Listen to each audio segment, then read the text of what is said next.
Hello students and welcome back to our online classes of Sardar Vallabh भाई Patel English medium school Yawal. मैं आपकी teacher Mrs टीना निम्बाले आज आपको सब्जेक्ट जनरल साइंस उसका chapter number 6 substances in daily use का part second learn कराने जा रही हूँ। ओके, देखिए here is the process of manufacturing paper. देखिए पेपर बनाने के लिए कौन सी ट्रीज का इस्तेमाल करते हैं, coniferous trees like pine trees. Okay, देखो देखिए यहाँ पे मशीन में यहाँ पे पिलिंग हो रहा है, पिलिंग द लॉग्स यानी कि छिलके निकाले जा रहे हैं। यहाँ पर उनके बारीक कटे हुए पीसेस भी है लॉग्स के। बाद में कुछ केमिकल सब्सटेंस उसमें डालते हैं और बहुत समय तक भिगो के रखते हैं उन टुकड़ों को। उसके बाद में यहाँ पे पल्प तैयार होता है और इसी पल्प को क्या करते हैं, इस मशीन में डाल के pressing the pulp with rollers. उसके बाद में winding the papers on reels. Now paper. Paper is the substance or material formed due to the intertwining of the cellulose fibers in grass, wood, rags और waste paper. देखिए जो cellulose fibres होते हैं वो कहाँ पर पाए जाते हैं, ग्रास, वुड, रैग्स और वेस्ट पेपर में। इन सेल्यूलोज फाइबर्स को ट्विस्ट करते हैं यानी कि उनका इंटरट्विनिंग होता है और उसके वजह से क्या बनते हैं, पेपर बनते हैं। Thus, paper is a kind of network of cellulose fibers. Now, how is paper made? देखिए पेपर कैसे बनता है। देखिए पेपर बनाने के लिए coniferous trees like pine trees का बहुत बड़े स्केल में यूज होता है। सबसे पहले क्या होता है, ये जो लॉग्स होते हैं इन ट्रीज के, उनके छिलके निकाले जाते हैं मशीन की सहायता से। और ये जो वुड होता है उनके बहुत ही छोटे टुकड़े किए जाते हैं मशीन की सहायता से। उसके बाद में the mixture of this pieces and some chemicals is kept soaking for long time. ये जो वुड के छोटे टुकड़े होते हैं उनमें सम केमिकल्स यानी कि कुछ केमिकल्स ऐड किए जाते हैं और उन्हें बहुत ही लंबे समय के लिए भिगो कर रखते हैं। It helps to form pulp, जिसकी वजह से क्या होता है, पल्प तैयार हो जाता है। When the chemical process is completed, जब ये केमिकल प्रोसेस होती है, the fibrous substance from wood pulp are separated and some dyes are added.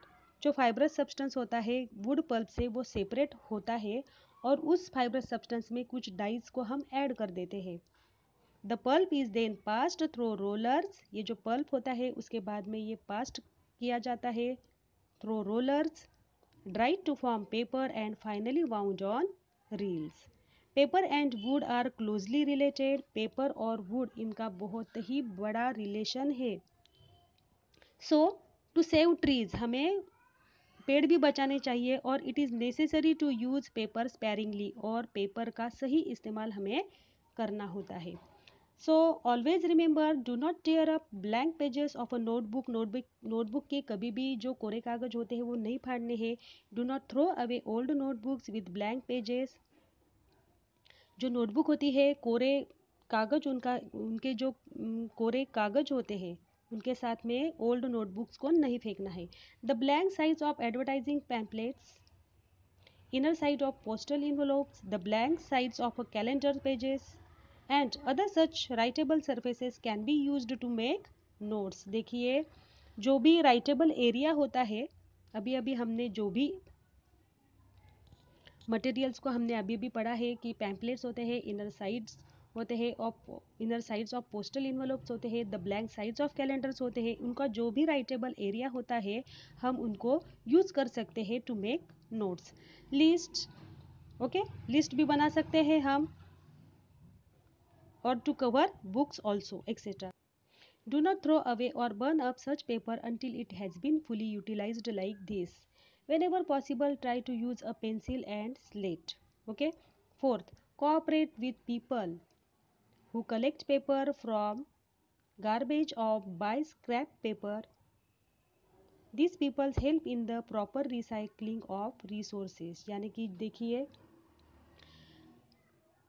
Scrap papers होते हैं, cooperate with people who collect paper. देखिए जैसे कि हम रद्दी में डाल देते हैं पेपर, वो लोग क्या करते हैं, इनका सही इस्तेमाल करते हैं।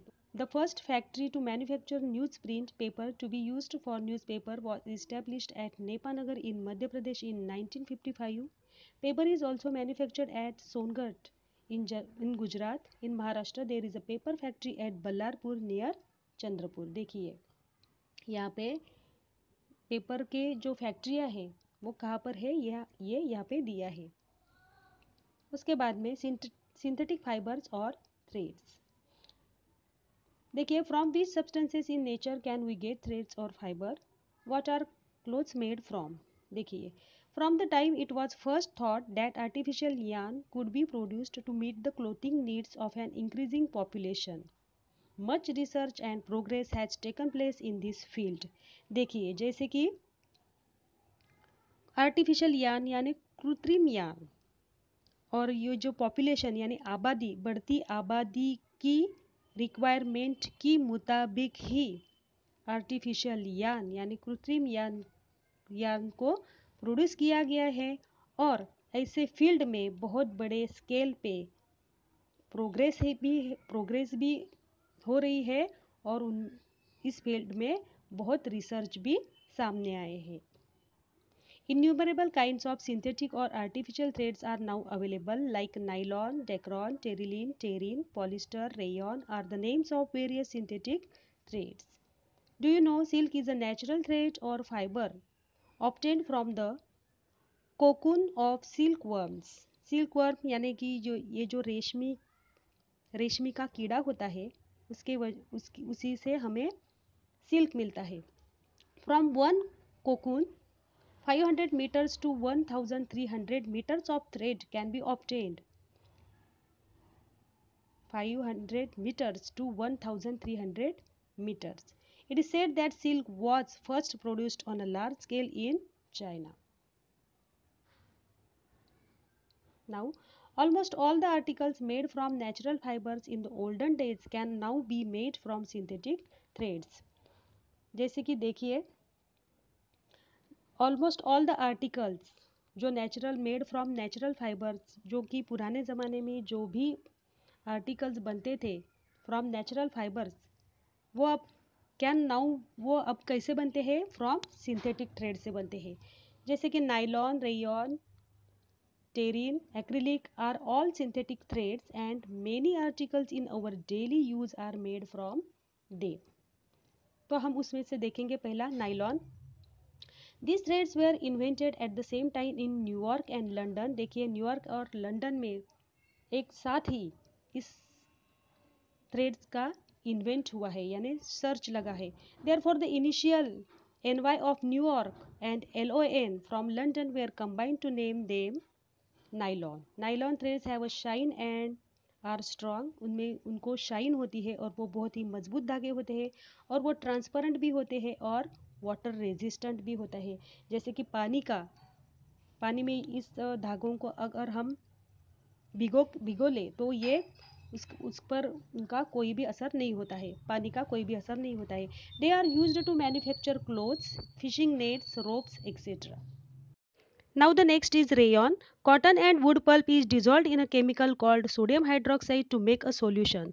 कॉटन यानी रुई और वुड पल्प को एक केमिकल में डालते हैं डिजोल्व करने के लिए। उस केमिकल का नाम है sodium hydroxide to make a solution. और उस सॉल्यूशन से क्या मिलता है हमें? Threads are obtained from this solution with the help of machines. As this threads have shine and strength they are said to be synthetic silk. उस solution से हमें जो भी थ्रेड्स मिलते हैं वो कैसे होते हैं? शाइनी होते हैं एंड उसमें ताकत होती है, यानी कि वो बहुत ही मजबूत होती है, वो आसानी से टूटते नहीं है। उसे क्या कहते हैं? Synthetic silk. They appear to be shining bright like the sun's rays, hence they were named rayon. वो सन रेज की तरह चमकते हैं इसलिए उनका नाम क्या है? Rayon. Now Dacron, Terylene and टेरिन। Various hydrocarbons obtained from mineral oils are used to make polymer chains. Hydrocarbons का मतलब होता है substances obtained from mineral oil. इस हाइड्रोकार्बन्स का यूज्ड कहाँ पे होता है? To make polymer chains. Polymer chains का मतलब होता है long continuous chains formed by small interlinked chemical units, यानी कि बहुलक श्रृंखला। पॉलीमर चेन्स का मतलब होता है बहुलक श्रृंखला। A solution of such a polymer is pressed through a strainer with fine holes. ये जो सॉल्यूशन होता है किसका, of such a polymer is pressed, उसको प्रेस्ड किया जाता है कहाँ पे, थ्रू अ स्ट्रेनर, स्ट्रेनर यानी झरनी में, विथ फाइन होल्स, उसके छोटे छोटे छेद होते हैं, ठीक छेद होते हैं, फाइन होल्स यानी ठीक छेद। The fibres formed after cooling are long and unbroken threads. जो फाइबर्स बनते हैं ठंडा होने के बाद में वो कैसे होते हैं, बहुत ही लंबे होते हैं, एंड अनब्रोकन थ्रेड्स होते हैं। वो थ्रेड्स कैसे होते हैं, बहुत ही लंबे और इजीली टूटने वाले नहीं होते हैं। This threads are twisted to obtain yarn. इन थ्रेड्स को क्या करते हैं, ट्विस्टेड करते हैं, to obtain yarn, like this. Different types of chemicals are used to make threads of various properties. बहुत सारे केमिकल्स को यूज करते हैं to make threads of various properties. बहुत सारी प्रॉपर्टीज के थ्रेड्स हमें मिलते हैं डिफरेंट टाइप्स ऑफ केमिकल्स का यूज करके। This different threads have been named variously as Dacron, Terylene and Terene etcetera. देखिए यहाँ पे न्यू वर्ड्स है, यहाँ पे hydrocarbons, substances obtained from mineral oil. Second, polymer chains यानी long continuous chains formed by small interlinked chemical units. Now advantages and shortcomings of synthetic fibre. Advantages ये है यानी कि फायदेमंद, सिंथेटिक फाइबर कहाँ पे फायदेमंद होते हैं यानी कि एडवांटेजेस है, और शॉर्टकमिंग्स यानी कि वो नुकसानदायक भी होते हैं। First, this fibres can be manufactured on a mass scale, यानी कि ये जो फाइबर्स होते हैं synthetic fibres can be manufactured on a mass scale, यानी कि सामूहिक पैमाने पर वो उनका स्केल होता है। दे कॉस्ट लेस, उसका कॉस्ट होता है वो भी बहुत लेस होता है। They are strong and durable, वो बहुत ही मजबूत और ड्यूरेबल होते हैं यानी टिकाऊ होते हैं। They can be used for a long time, वो हम बहुत लंबे समय तक उसका यूज कर सकते हैं। उसके बाद में fifth, they are water repellent, water repellent यानी पानी से बचाने वाले होते हैं। Hence do not rot or get wet, और रॉट यानी कि सड़ांत, or get wet, do not rot यानी वो कभी भी सड़ांत नहीं होते हैं, or get wet. They dry easily, वो बहुत ही जल्दी सूख जाते हैं। They are light weight and comfortable to wear, उसका वजन होता है वो बहुत ही हल्का होता है, light weight and comfortable to wear, और पहनने में भी बहुत ही आसानी से पहने जाते हैं, comfortable to wear. Seven, as they have a shine they enhance the appearance of the wearer, जैसे कि वो शाइन करते हैं इसलिए they enhance the appearance of the wearer. 8, clothes made from this threads are wrinkle free and scratch free, जो कपड़े इससे इस थ्रेड से बनते हैं वो कैसे होते हैं, रिंकल फ्री यानी शिकन मुक्त होते हैं, और स्क्रैच फ्री यानी खरोच मुक्त होते हैं। उसके बाद में हम देखेंगे डिसएडवांटेजेस। देखिए shortcomings, they are water repellent hence do not absorb sweat from the skin, वो पानी से बचाने वाले होते हैं। दे आर वाटर रिपेलेंट, ये जो सिंथेटिक फाइबर होते हैं वो पानी से बचाने वाले होते हैं। Hence do not absorb sweat from the skin, वो जो स्किन में से पसीना आता है उसको इजीली एब्सॉर्ब नहीं करते हैं। Second, continuous use of clothes made from these threads keep the skin moist which may cause skin diseases, जैसे कि कपड़े जो बनते हैं इस थ्रेड से वो क्या करते हैं, keep the skin moist, may cause skin disease, कि उसके वजह से स्किन का डिसीज भी हो सकता है। Third, synthetic clothes are uncomfortable to wear especially in summer, summer season में यानी कि जब हॉट यानी गर्मी के दिन होते हैं उस दिनों में synthetic clothes are uncomfortable to wear, वो बहुत ज़्यादा आरामदायी नहीं होते हैं। Fourth, synthetic fabrics catches fire easily, synthetic fabrics होते हैं वो फायर को इजीली कैच करते हैं। Fifth, if they catch fire the cloth sticks to the skin and causes serious injuries, अगर इन कपड़ों ने फायर को कैच किया तो जो कपड़े होते हैं वो स्किन को चिपक जाते हैं और उसकी वजह से सीरियस इंजुरी भी है, यानी कि सीरियस हानि हमारे स्किन को पहुंच सकती है।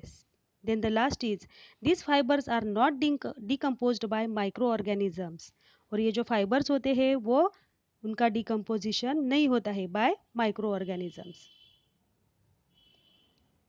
Now always remember, save trees to save nature, save paper to save trees, use paper properly and economically, make full use of it and recycle the used paper। देखिए ट्रीज को save करना है और nature को भी save करना है, और save paper two save trees.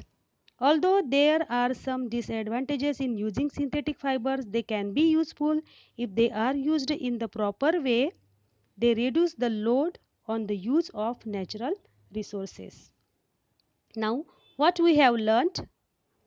We use two types of materials, natural and man-made। ये तो हमने सीखा ही है पार्ट 1 में। Natural materials may be biotic or abiotic. Biotic materials are either of plant origin or animal origin. Rubber, paper and synthetic fibers are important man-made materials in our daily use. And the last is, man-made materials are obtained by using certain processes। देखिए यहाँ पे हमारा chapter number 6 substances in daily use finish होता है। तो आपको ये lesson तो समझ में आया ही होगा। तो चलिए मिलते हैं हमारे नेक्स्ट वीडियो में, तब तक थैंक यू।